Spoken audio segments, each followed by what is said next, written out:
Hello বন্ধুরা, welcome to my channel. আজকে আমি বানাবো পটল পোস্ত। চলুন রান্নাটি শুরু করা যাক। এর জন্য প্রথমে আমাদের লাগছে খোসা ছাড়ানো পটল। একটা ছুরি দিয়ে পটলগুলোর গায়ে আড়াআড়িভাবে একটু করে চিড়ে নিব।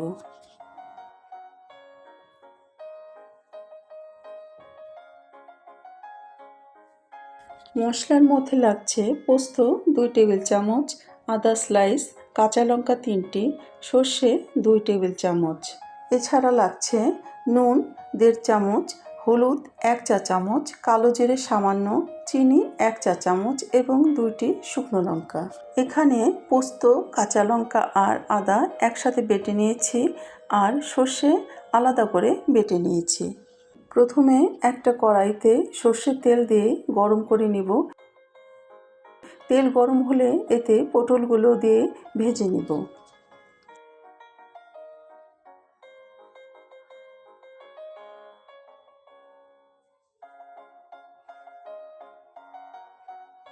এগুলো বেশি কড়া করে ভাজবো না, একটু ভালো মতো ভাজা হয়ে এলেই নামিয়ে নিচ্ছি।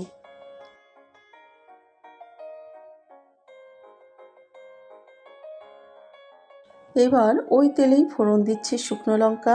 শুকনো লঙ্কা একটু ভেজে নিয়ে কালো জিরে ফোড়ন দিয়ে দিব। আদা, পোস্ত ও কাঁচা লঙ্কা বাটার মিশ্রণটি দিয়ে দিচ্ছি। এটা 1 থেকে 1.5 মিনিট একটু ভেজে নিয়ে এতে দিব নুন ও হলুদ। এরপর এটা আরও 3-4 মিনিট কষিয়ে নেব।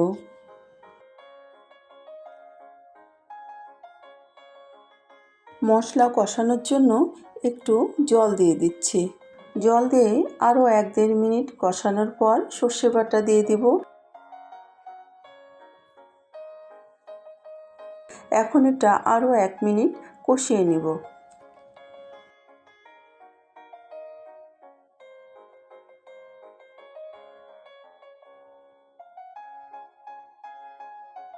মশলা কষানো হয়ে গেছে। এতে ভেজে রাখা পটল দিয়ে নাড়াচাড়া করে মশলার সাথে মিশিয়ে নিচ্ছি।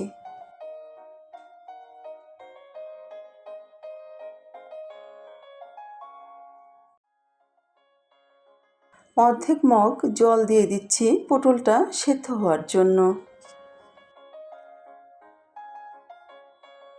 ঝোলটা শুকিয়ে আসলে দিয়ে দিব চিনি। ঝোলটা একেবারে ঘন হওয়ার জন্য 4-5 মিনিট ফুটিয়ে নিলেই তৈরি পটল পোস্ত। খুব অল্প সময়ে আর সহজে এটা বানানো যায়। তো ভিউয়ার্স, কেমন লাগলো রেসিপি? যদি ভালো লেগে থাকে লাইক, কমেন্ট ও সাবস্ক্রাইব করে বেল আইকনে ক্লিক করুন। আজকের মতো এই পর্যন্ত। দেখা হবে পরের ভিডিওতে।